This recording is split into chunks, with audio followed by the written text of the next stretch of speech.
Rounding a level curved road means that to move across a curved road.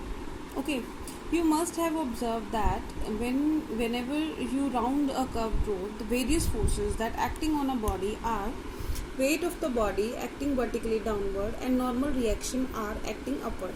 These two bodies you can understand, these two forces you can understand, but there is another force which is the force of friction, which is providing the required centripetal force to keep the body intact with the road and move in a circular path.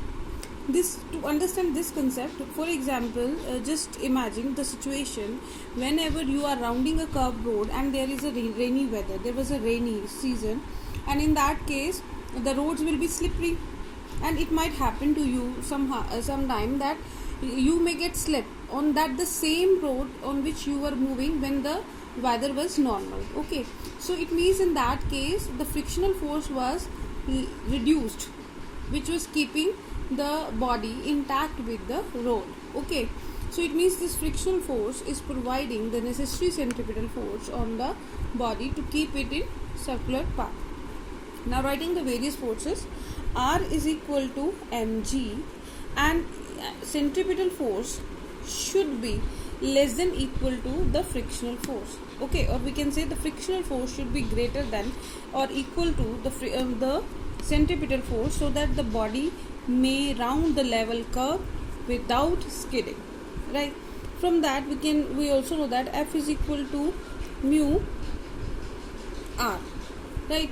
Let mu S here, because here force mu is the coefficient of static friction between that body and the road. Okay, so and R is equal to mg, so F is equal to mu S into mg. Putting this value in this equation, mv square by R less than equal to mu S m into g. M to m cancel out, we get v square should be less than equal to mu S R g, or v should be less than equal to mu S R g, or we can say that the maximum speed that can it move with is root mu S R g. Okay students, let us now find out the safe speed with which a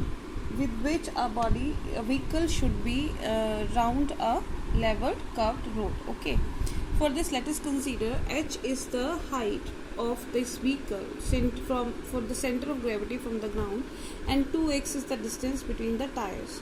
Now this vehicle will not skid or turn if the moment of force about this vehicle, that is point A, are equal and opposite.